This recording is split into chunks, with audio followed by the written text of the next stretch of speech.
إن الحمد لله نحمده ونستعينه ونستغفره ونعوذ بالله من شرور أنفسنا ومن سيئات أعمالنا من يهده الله فلا مضل له ومن يضلل فلا هادي له وأشهد أن لا إله إلا الله وحده لا شريك له وأشهد أن محمدا عبده ورسوله صلى الله عليه وعلى آله وأصحابه وسلم. يا أيها الذين آمنوا اتقوا الله حق تقاته ولا تموتن إلا وأنتم مسلمون. يا أيها الناس اتقوا ربكم الذي خلقكم من نفس واحدة وخلق منها زوجها وبث منهما رجالا كثيرا ونساء واتقوا الله الذي تساءلون به والأرحام إن الله كان عليكم رقيبا. يا أيها الذين آمنوا اتقوا الله وقولوا قولا سديدا يصلح لكم أعمالكم ويغفر لكم ذنوبكم ومن يطع الله ورسوله فقد فاز فوزا عظيما. أما بعد فإن أصدق الحديث كتاب الله وخير الهادي هدي محمد صلى الله عليه وسلم وشر الأمور محدثاتها وكل محدثة بدعة وكل بدعة ضلالة وكل ضلالة في النار. اللهم علمنا ما ينفعنا وانفعنا بما علمتنا وزدنا علما نافعا وعملا صالحا اللهم آمين. أخوتي في الله، فما زال حديثنا موصولا في شرح كتاب التوحيد الذي هو حق الله على العبيد لشيخنا الفاضل صالح آل شيخ حفظه الله تعالى. ما زلنا في باب من الإيمان بالله الصبر على أقدار الله. نعم، اقرأ جبريل إن شاء الله تعالى الباب الكامل.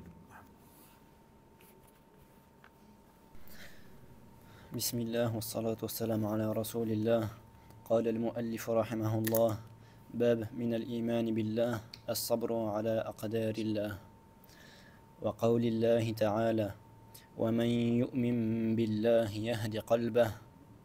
قال علقمة: هو الرجل تصيبه المصيبة فيعلم أنها من عند الله فيرضى ويسلم. وفي صحيح مسلم عن أبي هريرة رضي الله عنه أن رسول الله صلى الله عليه وسلم قال: اثنتان في الناس هما بهم كفر، الطعن في النسب والنياحة على الميت.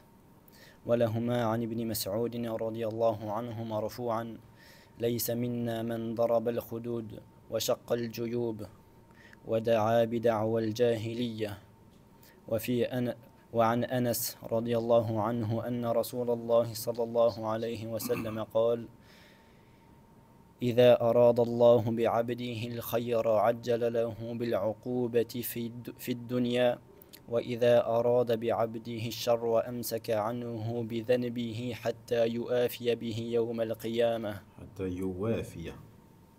حتى يوافي به يوم القيامة. وقال النبي صلى الله عليه وسلم: إن عظم الجزاء مع عظم البلاء، وإن الله تعالى إذا أحب قوما ابتلاهم، فمن رضي فله الرضا ومن سخط فله السخط. حسنه الترمذي. نعم، طيب، بارك الله فيك. إذن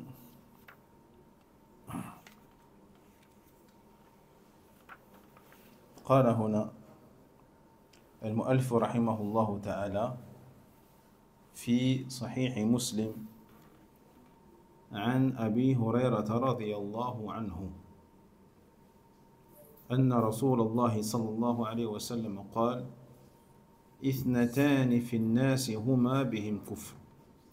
اثنتان في الناس هما بهم كفر، الطعن في النسب والنياحة على الميت.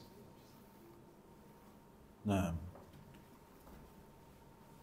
يعني هنا خصلتان من شعب الكفر، خصلتان اثنتان من شعب الكفر قائمتان في الناس، قائمتان في الناس وستبقيان في الناس.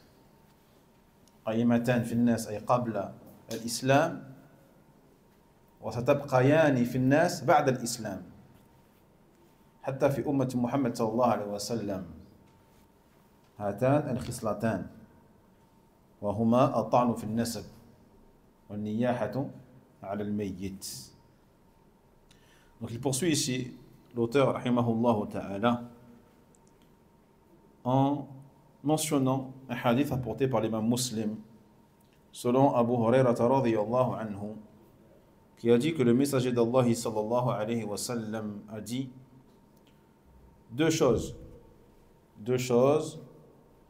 demeureront parmi les gens ou au sein des gens, et ces deux choses-là sont de l'ordre de kufr, sont de l'ordre d'une incroyance, du kufr. Taïeb. Donc lorsqu'il dit ici ithnatani, deux, c'est-à-dire deux caractéristiques qui font même partie, de manière plus précise, des branches de al-kufr, des branches de l'incroyance. Et vous savez que la foi possède des branches et également al-kufr, l'incroyance, possède elle aussi des branches. D'accord? Donc chaque branche de la foi se retrouve opposée à une branche de l'incroyance, du kufr. Taïeb. Comme par exemple la parole La ilaha illallah, d'accord, va s'opposer à une parole opposée faisant partie des branches de l'incroyance qui est par exemple La ilaha. La ilaha. Il n'existe aucune divinité digne d'adoration, comme le disent al-mulhidoun, les athées. Taïeb. Ou alors ceux qui disent Inna Allah thalatha, Dieu est trois. Ou ceux qui disent Isa ibn Allah, que Isa est le fils d'Allah, subhanahu wa ta'ala. Donc toutes ces paroles-là se retrouvent en opposition avec la parole La ilaha illallah. Et chaque branche de la foi donc va avoir en face d'elle une des branches également de son contraire qui est al-kufr, l'incroyance. Donc il dit ici notre prophète Mohammed sallallahu alayhi wa sallam qu'il y a donc deux caractéristiques faisant partie les branches de l'incroyance et qui existaient au sein des gens, qui existaient chez les gens et qui demeureront toujours chez les gens, autrement dit, qui existaient avant l'islam et qui resteront toujours après l'islam, même au sein de la communauté de Mohammed sallallahu alayhi wa sallam, chez les musulmans, chez les croyants. Et quels sont ces deux-là? Il dit at-ta'anu fi an-nasab. At-ta'anu fi an-nasab. Donc le fait de dénigrer, tahqir al-aba, de dénigrer les ancêtres de telle ou telle personne. Donc cela concerne le fait de rabaisser, insulter, injurier les ancêtres des autres et de prétendre que ces ancêtres à soi sont mieux et meilleurs que les autres, que ceux des autres. Donc ce défaut, ce dénigrement fait partie des dénigrements qui font partie des branches de l'kufr, de l'incroyance. C'est-à-dire que l'islam est venu pour supprimer cela, pour supprimer cet esprit de clan, cet esprit de clan et de haine les uns envers les autres par rapport à la généalogie, par rapport à la filiation, par rapport au sang. Ou également peut rentrer dans ta'naf al-nasab, le fait de dénigrer ou plutôt de renier ses propres ancêtres, comme pourraient le faire certains qui vont renier ses propres ancêtres, qui vont renier leur père, leur grand-père, etc., leurs aïeux. Hadak la yajouz. On doit reconnaître nos ancêtres. Mais pour un orphelin, il ne sait pas d'où il vient. Comment ça se passe. Il ne peut pas Il ne peut pas ni renier ni reconnaître. Il ne sait pas d'où il vient. Il est pardonné. Ah, bien sûr. Bien sûr, il n'a rien à se reprocher. Là, on parle de celui qui va renier ses ancêtres en les connaissant, alors qu'il sait qui ils sont, mais il dit, non, lui, c'est pas mon père, par exemple. Il sait que c'est son père biologique, il dit, non, lui, c'est plus mon père. Comme le font certains aujourd'hui, qui vont renier leurs parents biologiques. Non, lui, c'est plus mon père. Ils ont eu un différend, ils ont eu une dispute, quelque chose. C'est plus mon père, c'est plus ma mère, c'est plus moi. Cela fait partie des choses des pré-islamiques. Et l'islam, il est venu une nouvelle fois pour éradiquer tout ça. Alhamdulillah. Et aussi, bien sûr, comme on l'a dit, dénigrer les ancêtres des autres. Comme le font beaucoup, malheureusement, parmi les musulmans. Qui dénigrent, rabaissent, humilient les ancêtres du pays d'à côté, ou de la nation d'à côté, voisine, et qui dit, nous, on est meilleurs qu'eux. Nos ancêtres sont plus forts, plus intelligents, plus ci, plus ça.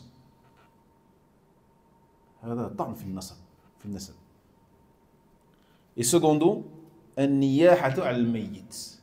Et seconde caractéristique qui sont de l'ordre d'une incroyance, ou qui font partie des branches de l'incroyance, eh bien, le fait de se lamenter sur le mort.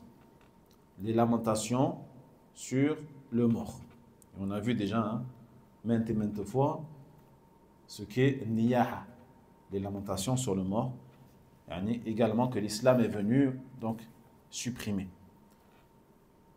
وقال النبي صلى الله عليه وسلم هذا الحديث الآخر والمؤلف قارن بينهما.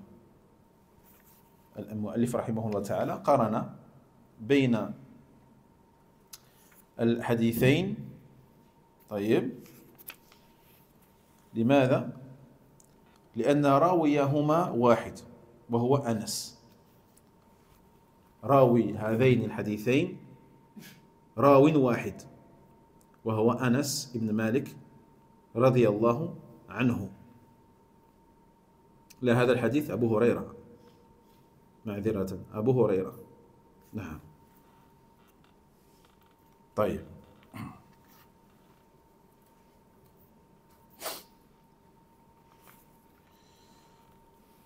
وجه الشاهد من هذا الحديث قوله والنياحة على الميت. هذا هو الشاهد من هذا الحديث لهذا الباب، لأن النياحة مخالفة للصبر، والصبر الواجب فيه كما قلنا مرارا حبس الجوارح عن لطم الخدود وشق الجيوب ونحو ذلك، وحبس اللسان عن التشكي والعويل، وهذا هو النياحة. فالنياحة من شعب الكفر لأنها منافية للصبر. Donc quel est le lien, on va dire, direct entre ce hadith et le chapitre? C'est la parole an-niyahatu al-mayyit, les lamentations sur le mort. D'accord? Pourquoi? Parce que le fait de se lamenter sur le mort s'oppose à la patience. S'oppose à la patience. Et on a vu déjà plusieurs fois que la patience qui est obligatoire à avoir, elle consiste à emprisonner notamment ses membres, emprisonner ses mains, par rapport au fait de se frapper, de déchirer ses vêtements, etc., etc. Emprisonner sa langue, par rapport au fait de se lamenter, de crier, de hurler, de pousser des cris, ou de dire des choses, des paroles qu'Allah Jalla wa Ala n'agrée pas.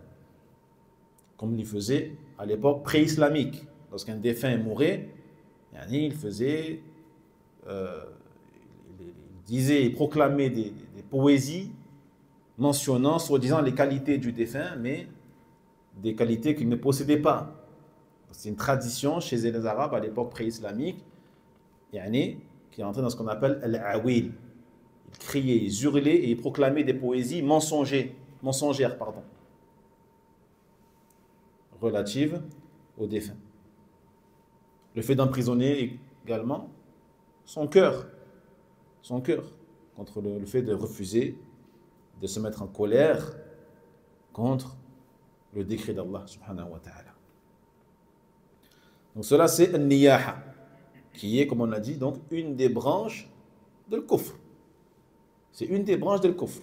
Comme il a dit ici le Nabi sallallahu alayhi wa sallam, clairement, ithnatani fi an-nas huma bihim kufr. لأنها منافية للصبر. Donc pourquoi c'est une des branches de l'incroyance? Notamment parce que elle contredit une chose qui est obligatoire, qu'Allah Jalla wa Ala nous a ordonné d'avoir et de faire et d'appliquer, qui est la patience. وكونها من شعب الكفر لا يدل على أن من قامت به فهو كافر. فهو كافر، لا، يعني الكفر المطلق المخرج من الملة، بل يدل على أن من قامت به خصلة من خصال الكفار. قامت به خصلة من خصال الكفار وشعبة من شعب الكفر. ولهذا قال هنا اثنتان في الناس هما بهم كفر.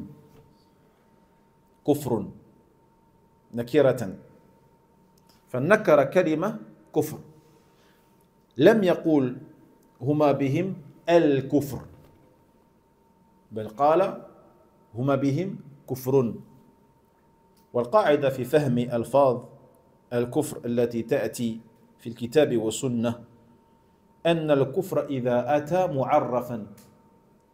أتى معرفا بالألف واللام فإن المراد به الكفر الأكبر إذا كان معرفا، وإذا أتى منكرا كهنا أي بدون الألف واللام فإنه يدل على أن تلك الخصلة من شعب الكفر، من شعب الكفر ومن خصال أهل الكفر، وأن ذلك كفر أصغر، كما قال عليه الصلاة والسلام لا ترجعوا بعدي كفارا، لا ترجعوا بعدي كفارا يضرب بعضكم رقاب بعض، لأن ذلك من خصال الكفار، من خصال الكفار. لكن قتال المسلمين لا يخرج العبد من الملة. قتال المسلمين لا يخرج من الملة لأنه من شعب الكفر وليس هو الكفر أي المخرج من الملة.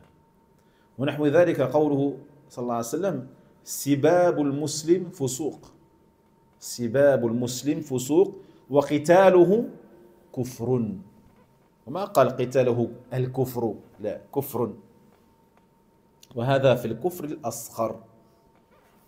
نعم. Puis il dit ici, mais le fait que ce défaut fasse partie des branches de l'incroyance ne signifie pas que celui qui tombe dedans est un kafir, est un incroyant, d'une incroyance complète faisant sortir de l'islam, de la religion. Au contraire, celui qui tombe dans soit les lamentations sur le mort ou soit dans le dénigrement des ancêtres, comme on a dit, eh bien, il sera tombé dans une des caractéristiques des kuffars, des incroyants. Ce sont des choses qui caractérisent les incroyants et dont le musulman, le croyant, se doit de se défaire et de se débarrasser. C'est pour ça qu'il dit ici, deux choses chez les gens sont de l'ordre d'une incroyance, kufrun. Il n'a pas dit le prophète sallallahu alayhi wa sallam sont de l'ordre de l'incroyance, el-kufru. Il a dit d'une incroyance, c'est une incroyance. C'est pas l'incroyance, c'est pas le kufr, c'est un kufr. Dit autrement, c'est une des branches du kufr. C'est une des branches du kufr. D'accord? Donc la règle ici, qu'il faut connaître, Inch'Allah Ta'ala, concernant, eh bien, le mot kufr employé par le prophète Mohammed sallallahu alayhi wa sallam ou par Allah Jalla wa Ala, le Coran al-Karim. Que ce soit le mot kufr ou le mot kuffar ou kafir, d'accord? Donc la règle c'est quoi? C'est que lorsque le mot kufr, incroyance, est employé dans sa forme déterminée, c'est-à-dire avec l'article al-alif ou al-lam, al-kufru, d'accord? Eh bien cela va renvoyer à quoi? À al-kufru al-akbar, à l'incroyance majeure, faisant sortir de l'islam. Mais lorsqu'il sera employé dans sa forme indéterminée, nakiratan, c'est-à-dire sans le alif ou lam notamment, comme ici dans ce hadith, kufrun, il n'y a pas le alif et le lam. Donc il est dans sa forme indéterminée. Eh bien cela va renvoyer à une des branches du kufr et pas au kufr lui-même, pas à l'incroyance majeure, mais plutôt à une de ses branches et à un des défauts des incroyants, des kuffars. Cela voudra dire que la personne aura en elle une des caractéristiques d'un kafir. D'accord? Une des choses qui caractérise le kafir, le non-croyant. Comme a dit le prophète Mohammed sallallahu alayhi wa sallam, dans le sens, ne retournez pas après moi ou ne redevenez pas après moi des kuffars, des incroyants. Vous voyez? Il n'a pas dit ne redevenez pas après moi les kuffars. Il a dit des kuffars. Comment? Eh bien, les uns frappant le cou des autres. Les uns frappant le cou des autres, c'est-à-dire les uns tuant les autres. En vous tuant, en vous entretuant. Mais le fait de s'entretuer, le fait qu'un musulman tue ou combat un musulman, est-ce que cet acte-là fait sortir de l'islam? La réponse, non. C'est un péché gravissime. Parmi les pires péchés, qui est le fait d'enlever la vie, une vie qui est sacrée. Mais cet acte-là, malgré sa gravité, ne fait pas sortir de l'islam. Donc lorsqu'il dit ici, ne redevenez pas après moi des kuffars, en vous tuant les uns les autres, cela ne veut pas dire que celui qui fait ça tombe dans le kufr. Ça voudra dire qu'il tombera dans une des branches du kufr. Une des branches du kufr. Ou encore, il aura une des caractéristiques des kuffars. Une caractéristique des kuffars qui est fait de combattre le croyant. Qui fait le fait de combattre le croyant. Et également le hadith où il dit Sibabul muslim fusuq. Insulter un musulman est une perversion.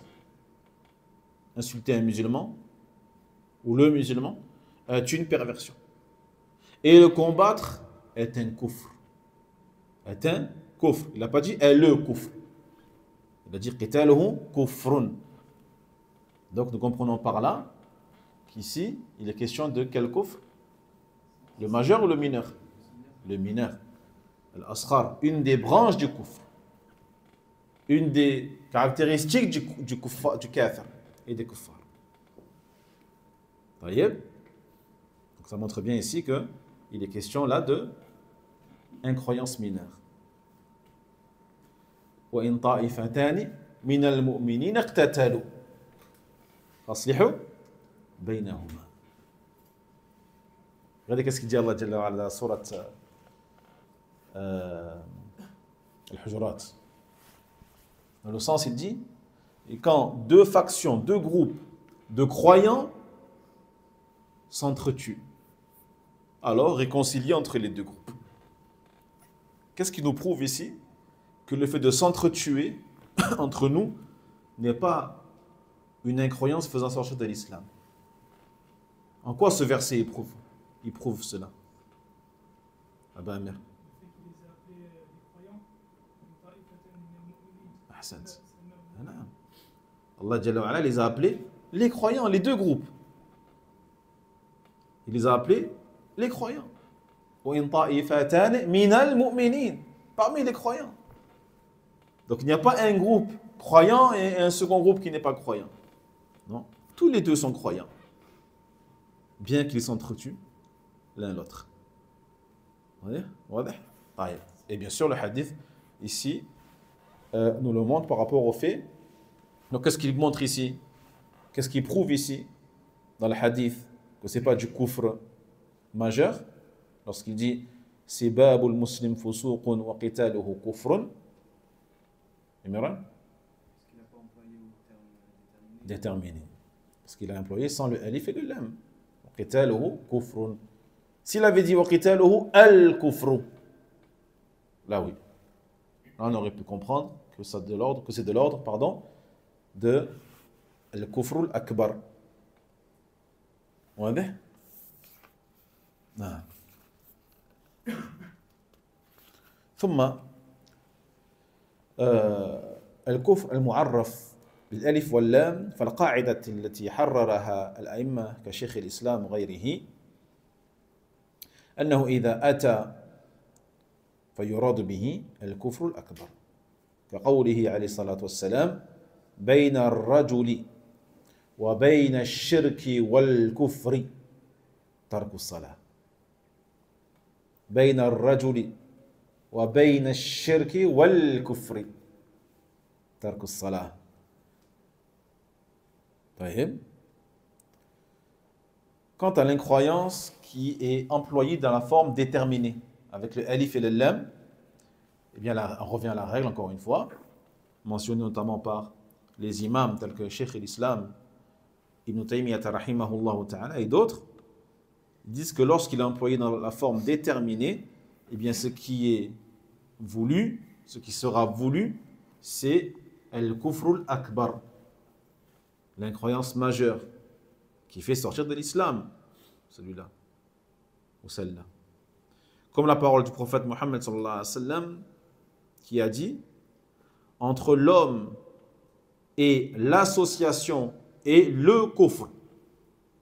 Cette fois, il a dit le kufr, l'incroyance avec le alif et le lam, le délaissement de la prière.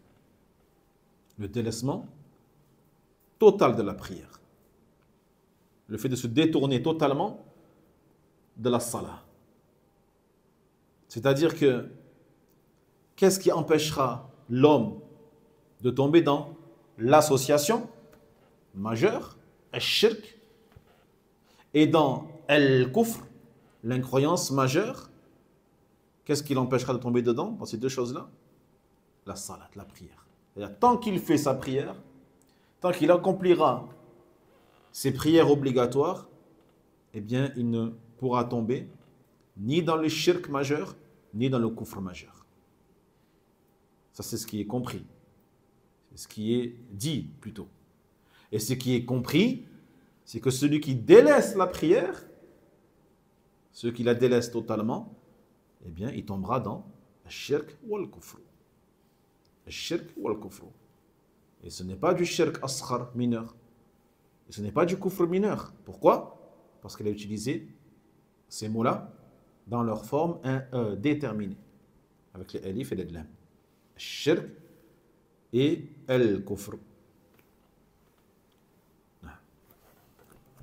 Cette règle, elle vaut aussi pour le mot shirk. نعم الشرك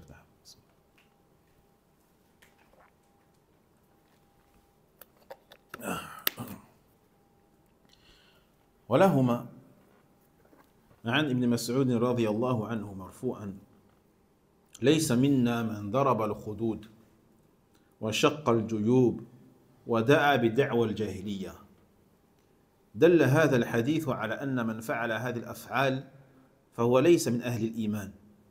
وقد سبق بيان أن كلمة ليس منا تدل على أن الفعل من الكبائر. مثل هذه العبارة تدل على أن هذا الفعل من الكبائر.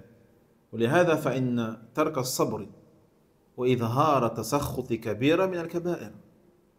والمعاصي تنقص الإيمان، لأن الإيمان يزيد بالطاعة وينقص بالمعصية. ونقص الإيمان قد ينقص كمال التوحيد، بل إن ترك الصبر مناف لكمال التوحيد الواجب. Puis il poursuit l'auteur rahimahullah ta'ala en disant et walahuma, donc également selon les deux rapporteurs, selon Ibn Mas'ud radiyallahu anhu marfou'an, qui rapporte donc la parole du prophète, ou une parole du prophète alayhi salatu wassalam, qui a dit: n'est pas des nôtres celui qui se frappe, qui frappe ses joues, yani, littéralement, et qui déchire ses habits et qui prononce des paroles de la jahiliya, et qui prononce des paroles de la jahiliya. Voyez, donc cela, yani, lors d'une épreuve, lors d'un malheur, ou lors de la perte d'un être cher. Regardez qu'est-ce qu'il a dit, avec quelle sévérité il a prononcé ces paroles. Il a dit: Laysa minna, n'est pas des nôtres. Yani, il se désavoue, le prophète Mohammed sallallahu alayhi wa sallam. Il se désavoue. Il s'innocente de ceux qui font ça.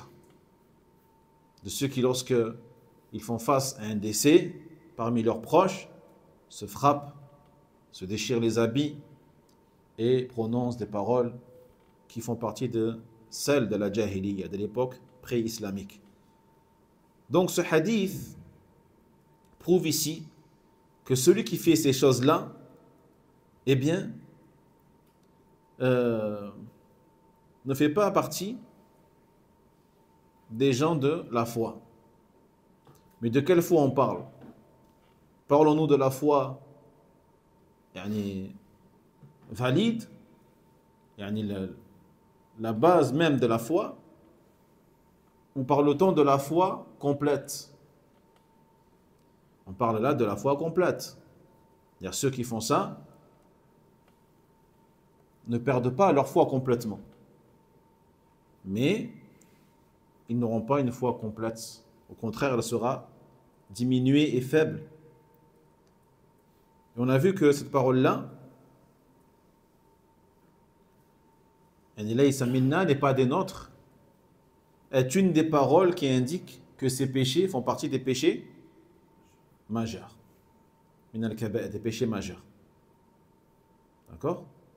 C'est un des indicateurs nous montrant que ce péché est un péché majeur et non un péché mineur. Parmi les signes également, le fait qu'Allah tabaraka wa ta'ala, il est mentionné le châtiment du feu de l'enfer, qu'il est mentionné une peine légale sur terre, ou sa colère, ou un châtiment sur terre, ou une malédiction. Hein? Ou également, donc, comme ici, le fait que le prophète s'est désavoué de la personne qui fait cela. Alayhi salatu wassalam. C'est la raison pour laquelle celui donc, qui ne patiente pas et qui montre en plus manifestement son mécontentement par rapport au décret d'Allah tabaraka wa ta'ala, eh bien il sera tombé dans un des péchés capitaux, un des péchés majeurs, qui est donc la non-patience et le fait de tomber dans ces choses-là. Et vous savez que les péchés diminuent la foi, car la foi augmente et la foi diminue. Elle augmente à travers l'obéissance et elle diminue à travers la désobéissance. Et la diminution de la foi fait que le tawhid diminue également. La diminution de la foi entraîne une diminution du tawhid de la personne.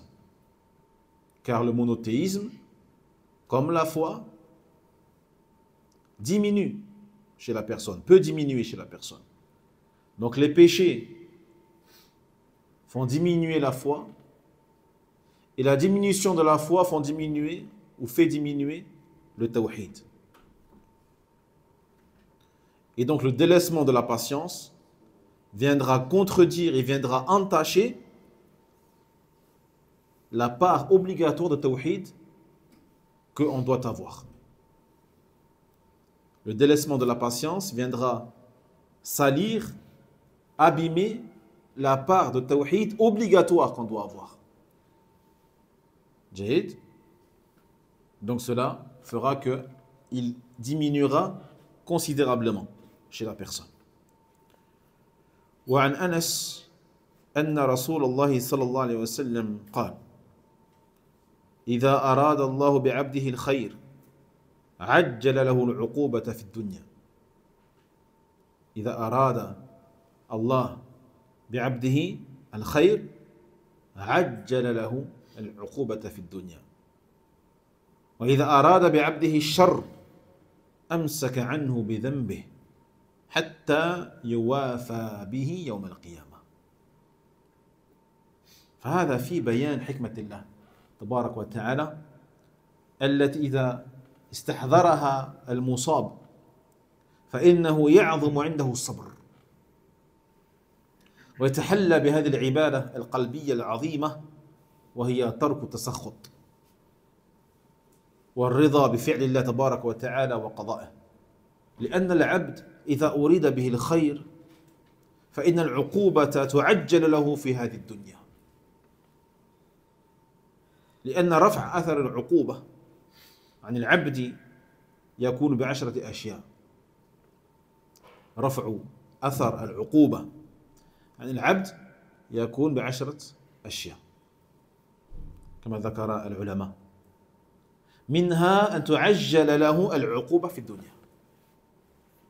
تعجيل العقوبة يعني أن يعاقب في الدنيا بمرض مثلا، أن يعاقب في الدنيا بمرض أو بفقد مال أو بمصيبة، لأن مخالفة أمر الله في ملكوته لا بد أن تقع لها عقوبة إن لم يغفر الله جل وعلا ويتجاوز.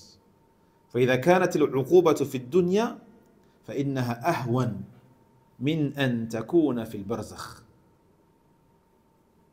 العقوبة في الدنيا أهون من أن تكون في القبر في البرزخ، أو أن تكون يوم القيامة، أي عذاب القبر. عقوبة البرزخ أهون من عقوبة النار. ولهذا جاء في الحديث الآخر الذي رواه البخاري وغيره قال عليه الصلاة والسلام: من يريد الله به خيرا يصب منه. من يريد الله به خيرا يصب منه.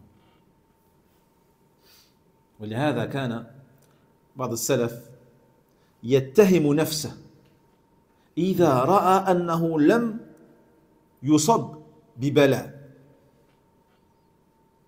ولم يمرض ونحو ذلك، كانوا يتهمون أنفسهم: كيف أنا لا أمراض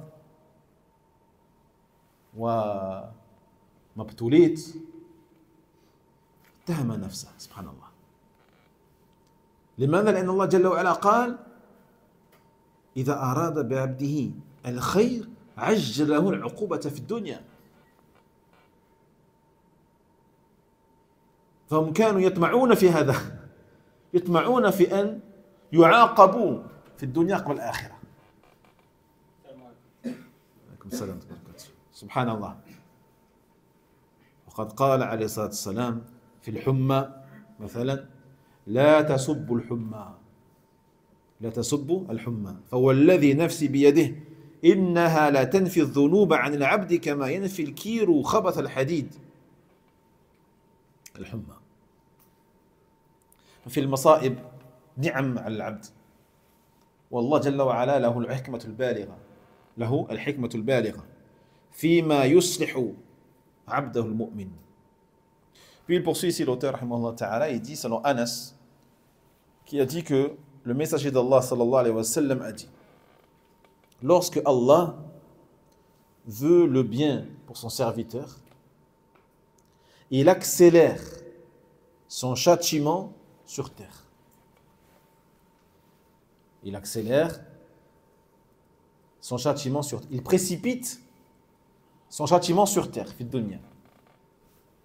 Mais lorsqu'il veut pour son serviteur le mal, il retient son châtiment par rapport au péché qu'il a commis jusqu'à ce qu'il rencontre Allah tabarak wa ta'ala le jour de la résurrection en ayant tous ses péchés en lui, en ayant tous ses péchés inscrits dans son registre d'action. Et comme il a tous ses péchés inscrits, il ne pourra rien faire, car il ne pourra plus les effacer à travers une bonne action, à travers une demande de pardon, à travers un repentir, à travers une dua que tes proches peuvent te faire. Non, parce que une fois que tu es mort, tu ne peux plus faire tout cela. Vous voyez? Dans ce hadith, khatifillah, nous voyons la sagesse d'Allah tabarak wa ta'ala, qui est donc le fait d'éprouver le serviteur, ou lorsque Allah il aime son serviteur, il l'éprouve. Lorsqu'Allah il aime son serviteur, il l'éprouve. Sur terre. Et ainsi, lorsqu'il arrivera devant lui, Yawm al-Qiyamah, il n'aura plus de péché, bi'idhnillah azza wa jalla. Car ils auront été expiés par quoi? Par toutes les épreuves qu'il a reçues sur terre. Toutes les épreuves qu'il a subies sur terre. Donc lorsque le serviteur, il pense à cela, à ce genre de hadith, eh bien, cela fera que sa patience augmentera. Lorsqu'il sait qu'Allah tabaraka wa ta'ala l'éprouve parce qu'il l'aime et qu'Allah ne l'a pas abandonné, au contraire. Allah Jalla wa Ala ne l'a pas laissé. Au contraire, Allah Jalla wa Ala l'aime et étant donné qu'il l'aime et qu'il veut qu'il le rejoigne et qu'il se retrouve devant lui Yawm al-Qiyamah pour le jugement, le grand jugement, sans péché, sans fardeau trop lourd à porter Yawm al-Qiyamah, c'est pour cela qu'Allah l'éprouve sur terre, afin de le purifier, afin de l'élever en degré, afin de le ramener à lui. Eh bien, cela fera que sa patience augmentera. Sa patience augmentera. Non. Si une personne qui est décédée, une doua complète, elle passe pas. Si je fais une doua pour une personne qui est décédée, c'est pas repentir. Une dua. Si je fais une doua, Si c'est un musulman, ta dua le sera bénéfique, Inch'Allah. Si c'est un musulman, ta dua le sera bénéfique. D'ailleurs, cela fait partie des choses yani, qui effacent ou qui peuvent effacer les châtiments de la personne dans l'au-delà. Parmi ces choses-là, ad-dua. Les duas que les vivants font pour les morts. C'est la meilleure chose que l'on puisse faire pour le mort. Wallahi. La meilleure des choses qu'on peut faire pour le mort, c'est le fait d'invoquer pour lui. De demander à Allah Jalla wa Ala al-maghfira, le pardon. Non. Bien sûr. Il dit le prophète sallallahu alayhi wa sallam, ثلاث أو انقطع عمل ابن آدم إذا مات إلا من ثلاث. Les actions de l'enfant de Adam alayhi salam s'interrompent toutes, sauf trois choses. Sauf trois choses. C'est quoi ces trois choses, Khatifillah? Hajj. Une science que la personne a laissée sur terre, une science. Elle a enseigné quelque chose aux gens. Elle a enseigné le din, la religion. Elle a enseigné, elle a transmis le tawhid, elle a transmis la sunna.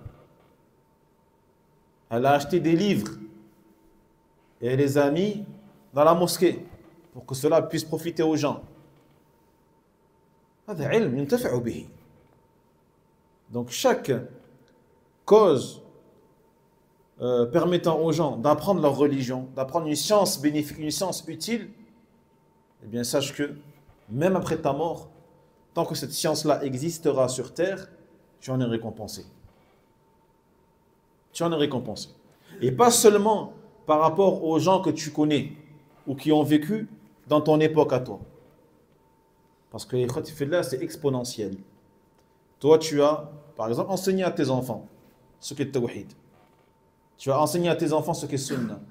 Tu as enseigné à tes enfants comment se comporter, avoir un bon comportement, comment prier, comment jeûner, comment faire al-zakah, al-hajj, al-umrah. Donc, tes enfants, de leur vivant, quand ils vont appliquer ce que tu leur as enseigné, même après ta mort, tu es récompensé toujours. Et ton compte de hasanat, il est toujours ouvert. Le tombeau, il est fermé, mais le compte, il est ouvert. Et il continue d'augmenter. Mais ce n'est pas fini. Toi, ton enfant, à son tour, il va enseigner à quelqu'un d'autre. Il va enseigner à ses enfants à lui. Et ses enfants à lui vont enseigner, transmettre à leurs enfants à eux. Et cela peut durer des siècles et des siècles et des siècles. Et toi, tu prends pour tout le monde. Tu prends les hasanats pour tout le monde, pour chaque génération. Et tu arrives devant Allah tabaraka wa ta'ala, tu vas dire, mais c'est à moi tout ça. Oui, c'est à toi tout ça. Pourquoi? Parce que juste tu as enseigné un jour à tes enfants comment prier, comment faire le wudu. Ou juste tu as acheté un livre, et ce livre-là, il est resté sur l'étagère pendant des années, des décennies, des siècles et des siècles, Inch'Allah ta'ala, que les gens ils ont lu. Alhamdulillah. Combien de gens ont lu ce livre-là par ta cause?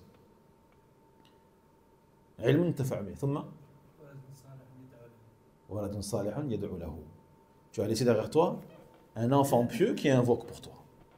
Un enfant vertueux qui fait des du'a pour toi. Donc, ça du'a pour toi fait que Allah tabaraka wa ta'ala te pardonne, t'élève en degré, te purifie, etc. C'est une des grandes causes. Donc, le du'a, ça peut être ton enfant, mais ça peut être aussi n'importe qui parmi les musulmans qui va invoquer pour toi, alhamdulillah. Et cela te profitera même après ta mort. Même après ta mort. D'accord? En fait, regardez, sallallahu alayhi wa sallam, il n'a pas dit quelqu'un qui va égorger un mouton pour toi, ou quelqu'un qui va faire le hajj pour toi, ou quelqu'un qui va faire l'umrah pour toi, ou quelqu'un qui lit le Coran pour toi, ou quelqu'un qui prie pour toi, quelqu'un qui jeûne pour toi. Non, il a dit qu'il invoque pour toi. Ad-du'a. Donc le du'a, c'est la meilleure chose qu'on puisse faire pour le défunt. Et enfin, une sadaqatin jariya. Une aumône ininterrompue. Une aumône ininterrompue. Donc tu as participé à la construction, par exemple, d'une école, d'un orphelinat, d'une mosquée, d'un puits, d'achat de livres, ceci et cela. Donc tant que c'est awqaf, ces choses-là que tu as achetées et pour lesquelles tu as contribué financièrement existent et sont ouverts et profitent aux gens, tu es récompensé même après ta mort. Même après ta mort. Et نعود ونقول. Donc nous disions que lorsque la personne pense à ce hadith, qui est donc lorsqu'Allah veut du bien à un serviteur, eh bien Allah tabaraka wa ta'ala précipite son châtiment sur terre. Alors que si Allah jalla wa ala veut du mal à son serviteur, Allah tabaraka wa ta'ala, il retient son châtiment par rapport à son péché, jusqu'à ce qu'il meure sur ça, sur ces péchés-là, et qu'il rencontre Allah tabaraka wa ta'ala avec tous les péchés qu'il a commis. Et qu'à ce moment-là, il devra donc rendre des comptes, et ces péchés seront pesés sur la balance avec ses bonnes actions. Donc celui qui pense à ce hadith, sa patience augmentera lorsqu'il sera éprouvé. Parce qu'il se dira à ce moment-là, Allah tabaraka wa ta'ala, il m'éprouve parce qu'il m'aime. Et il m'a précipité le châtiment sur terre pour mon bien. Afin que je le rencontre, Yawm al-Qiyamah, en étant le plus pur possible. Le plus pur possible, ou en ayant le moins de péchés possible à mon actif. Et donc ainsi, il va se parer d'une des plus grandes adorations du cœur, qui est le fait de ne pas se mettre en colère contre ce qu'Allah tabaraka wa ta'ala il t'a prédestiné. Au contraire, cela fera que tu seras satisfait de ce qu'Allah tabaraka wa ta'ala t'a prédestiné et t'a décrété. Car comme on a dit, le serviteur sait que si Allah tabaraka wa ta'ala l'aime, il l'éprouve. Il éprouve et il précipite son châtiment dans ce bas monde.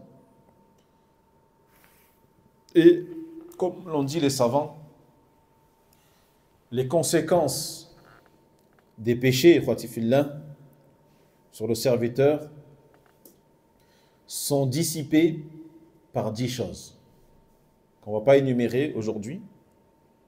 Parmi ces choses, il y a l'istighfar, la demande de pardon, la tauba, le repentir, du'a an-nas lak, l'invocation des gens pour toi après ta mort, les hasanat, يعني من الصدقات مثلا الجاريات, on a dit les choses que tu as laissées derrière toi parmi les aumônes ininterrompues, la science, des gens qui invoquent pour toi. Et parmi ces 10 choses-là, donc, eh bien, le fait qu'Allah tabaraka wa ta'ala précipite son châtiment. Donc, la précipitation du châtiment sur toi dans ce bas monde est une des causes de la dissipation des conséquences de tes péchés. Yawm al-Qiyamah. Le fait donc qu'Allah tabaraka wa ta'ala, eh bien, te punisse sur terre. Tu as fait un péché, Allah te punit. Il peut te punir sur terre par la maladie. Il peut te punir sur terre par la perte de tes biens ou par un malheur, quel qu'il soit. Par un malheur, quel qu'il soit. Cela rentre dans le fait que la personne donc ne doit pas être à l'abri ou se sentir à l'abri du stratagème d'Allah, du plan d'Allah tabaraka wa ta'ala. C'est pas parce que la personne n'est pas éprouvée que cela signifie qu'Allah il aime. On a vu ça, ce chapitre-là. Al-amn min makrillah tabaraka wa ta'ala. Se sentir en sécurité, à l'abri face au plan d'Allah subhanahu wa ta'ala. Au contraire, quand Allah veut du bien à quelqu'un, Allah l'éprouve sur terre. C'est pour cela que tu vois des gens qui, malgré les péchés qu'ils font, Allah voit qu'ils ont bon cœur. Allah voit qu'ils ont de bonnes intentions. Eh bien, ces gens-là, Allah ne les laisse pas. Dès qu'ils font un péché, Allah les éprouve pour les ramener à la raison, tout de suite. Parce qu'Allah il les aime. Et Allah sait ce qu'il y a dans leur cœur. Alors que d'autres font des péchés, mais ont le cœur noir, sont mauvais. Ceux-là, Allah tabaraka wa ta'ala les laisse. Sidraj les laisse. Jusqu'à ce qu'ils meurent, et ils meurent sur ça. Et quand Allah voudra donc les châtier dans l'au-delà, ils ne pourront pas y échapper. Ils ne pourront pas y échapper. Taïeb. Combien de gens ont voulu faire des péchés, mais Allah les a empêchés de les faire, ces péchés-là? Combien de gens ont voulu faire des bêtises? Combien de gens ont voulu faire et faire des choses? Allah ne les a pas laissés faire. Car Allah, il les aime. Alors que d'autres voient les portes grandes ouvertes. Quand il va faire du trafic, de l'argent sale, des choses obscènes, vulgaires, faire des péchés graves parmi les péchés, Allah les laisse. Tout leur est facilité. Mais est-ce que ça veut dire qu'Allah il les aime? Jamais de la vie. Au contraire, c'est un des signes qu'Allah il les aime pas. Parce que si Allah les aimait, il les éprouverait pour qu'ils reviennent à la raison, pour qu'ils reviennent à la voie droite et au droit chemin. Donc, le fait d'être éprouvé sur terre par la maladie, par la perte de biens, par un malheur, est une chose qui font partie des choses, qui indiquent l'amour d'Allah tabaraka wa ta'ala pour le serviteur. Car toute infraction au commandement d'Allah tabaraka wa ta'ala dans son royaume, et tout est le royaume d'Allah, où que tu sois. Où que tu sois sur terre, en mer, dans le désert, dans la montagne, sur la lune, tu es dans le royaume d'Allah tabaraka wa ta'ala. Donc lorsque tu désobéis à Allah Jalla wa ala dans son royaume, forcément tu es sous la menace du châtiment. Tu es sous la menace d'une punition. Comme quelqu'un qui va désobéir à un roi dans son royaume. Donc si le roi l'attrape, il sera en droit de le punir. Car il a fait ça dans son royaume. Mais comme tout est le royaume d'Allah tabaraka wa ta'ala, tu n'as pas d'endroit où tu pourrais désobéir à Allah tabaraka wa ta'ala. Y a-t-il un endroit où tu as le droit de désobéir à Allah tabaraka wa ta'ala? Il n'y a aucun endroit. Ni sur terre, ni ailleurs. Concernant le fait que Allah il éprouve celui qui l'aime, est-ce que cela est spécifique aux musulmans ou est-ce qu'on peut dire la même chose pour les incroyants? Allah n'aime pas les incroyants. Allah n'aime pas les incroyants. Non. Mais celui qui cherche la guider, Allah le guidera. Allah le guidera, de par sa permission. Non. Donc forcément, il y aura un châtiment pour un péché qui a été commis dans son royaume.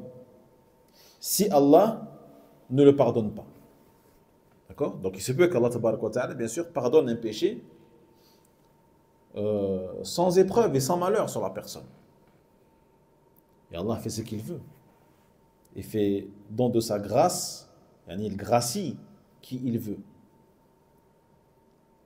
Il gracie ceux qui le méritent, bien sûr. Donc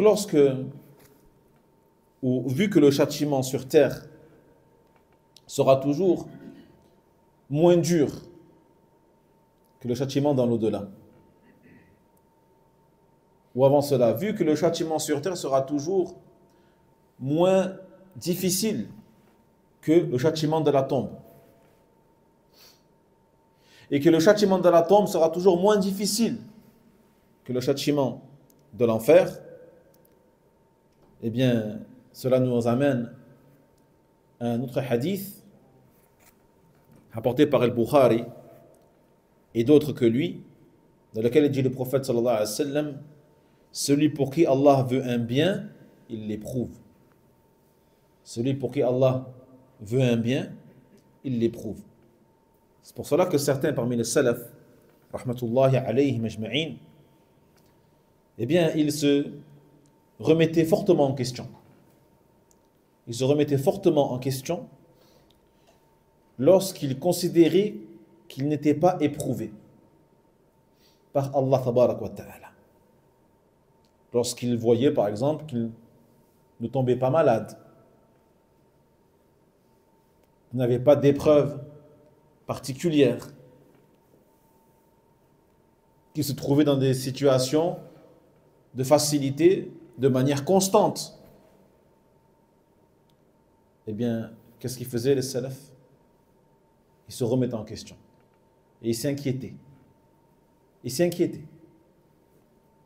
Parce que ils se remémoraient la parole du prophète Mohammed sallallahu alayhi wa sallam qui a dit: celui pour qui Allah veut du bien, Allah il l'éprouve.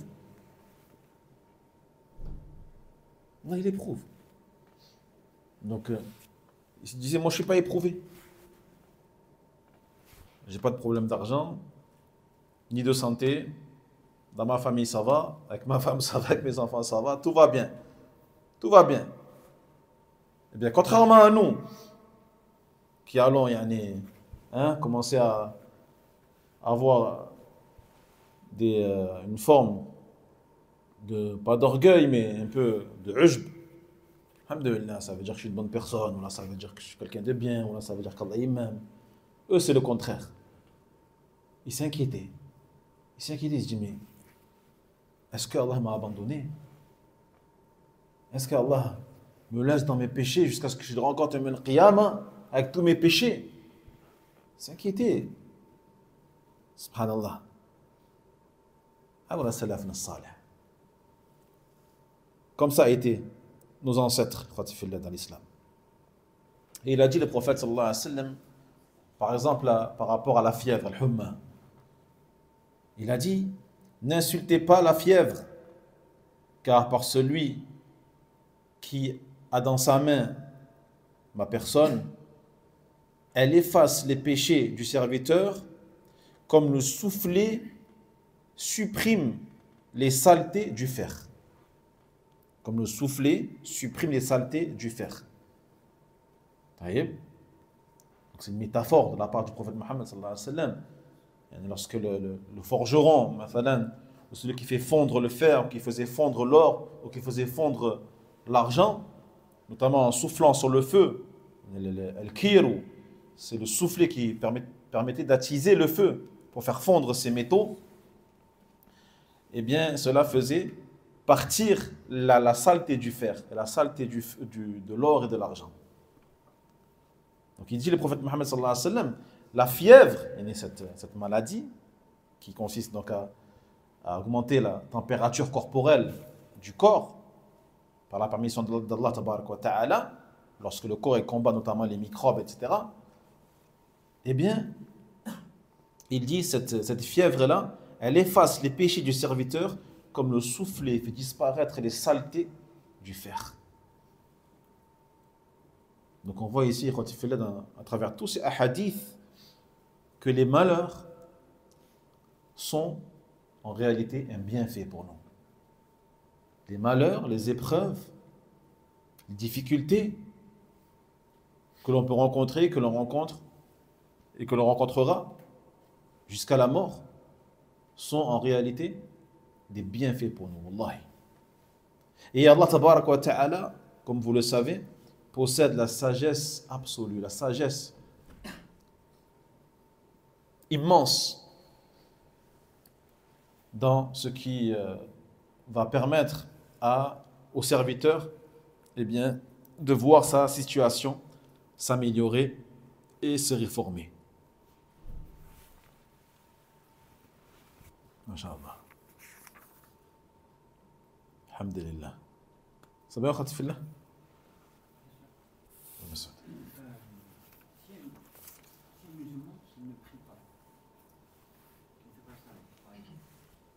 Une grosse maladie, par exemple, est-ce qu'il doit se rendre compte qu'il est dans l'erreur et faire un tauba en moment et revenir à l'arrière pour que Rabbi Subhanahu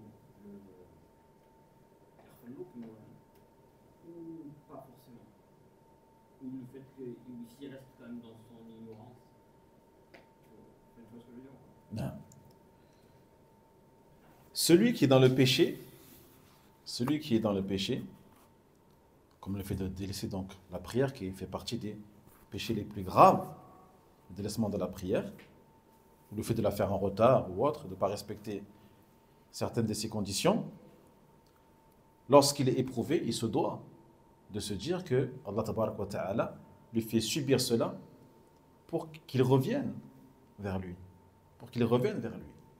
Et ça veut dire qu'Allah tabarak wa ta'ala lui a voulu du bien à travers cette épreuve-là. Combien de gens, on ne les voyait jamais à la mosquée? À quel moment on les a vus revenir à la mosquée? Lorsqu'ils sont devenus riches? Non. Lorsqu'ils ont eu des enfants, une belle femme, une villa, une voiture? Non. Ils sont venus à la mosquée quand ils ont été éprouvés. Pour beaucoup d'entre eux. Une grosse maladie, un gros accident, ils sont passés à côté de la mort, etc. Une grosse perte d'argent, une pauvreté extrême. Ils ont perdu leur maison, leurs femmes, leurs enfants. Et là, ils sont venus à la mosquée. Alhamdulillah. Le croyant, lui, il sait que lorsqu'Allah tabaraka wa ta'ala, il éprouve, et s'il patiente, c'est un bien pour lui. Tout est un bien pour le croyant en vérité. Que ce soit le malheur, le bonheur, tout ça c'est un bien pour lui. Comme il a dit le prophète Mohammed sallallahu alayhi wa sallam. Ajab al-amr al-mu'min. Comme est étonnante la situation du croyant. Lorsqu'il lui arrive un bien, shakar, il remercie Allah. Fahuwa khayrun lahu. Et c'est un bien pour lui. Lorsqu'il lui arrive un malheur, sabr, il patiente. Fahuwa khayrun lahu. Et c'est un bien pour lui. Wa la yakun hadha illa lil mu'min. Et cela n'est valable que pour le croyant. Que pour le croyant.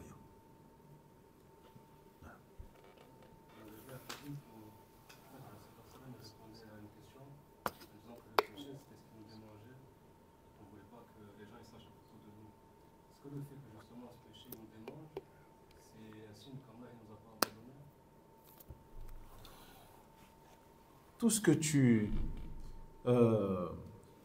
tu as en toi, quand tu te poses des questions, quand tu te dis ça c'est un péché, et que tu as honte d'Allah tabarak wa ta'ala par rapport à cet acte-là, qui te démange, c'est-à-dire qui te gêne en fait, qui te perturbe. Taïb. Toi tu sais pas si c'est un péché vraiment ou quelque chose de mal, mais ça te dérange. Et comme il a dit également, tu n'aimerais pas que les gens sachent que tu fais cette chose-là. C'est un hadith en fait pour dire que lorsque tu as ces choses-là, eh bien, sache que c'est un péché. Sache que c'est un péché.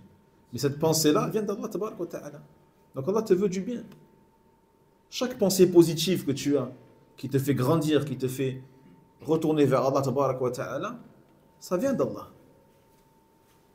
Ça rentre dans ce qu'on appelle l'ilham. Toute pensée positive qui t'aide dans ta vie, dans ta religion, هذا من عند الله, هذا من توفيق من الله تبارك وتعالى. Ça c'est un tawfiq d'Allah. D'accord? Quand on dit يعني وفقك الله لكل خير. C'est-à-dire qu'Allah, ça veut dire qu'Allah te guide vers ce bien, vers ce tout bien. Qu'Allah t'inspire le bien. Qu'Allah t'inspire le bien. Donc toute pensée positive, ça vient d'Allah تبارك وتعالى. C'est pas une révélation, mais cette pensée-là qu'Allah t'a mise dans le cœur, c'est lui qui te l'a mise. C'est lui qui te l'a mise. Cette crainte, cette peur, tout vient d'Allah. Tout vient d'Allah. Même quand tu dis Alhamdulillah, ça vient d'Allah. Même quand tu remercies Allah, tu loues Allah Jalla wa Ala, Wallah, ça vient d'Allah. C'est pour ça que les salafs disaient loue Allah pour avoir loué Allah.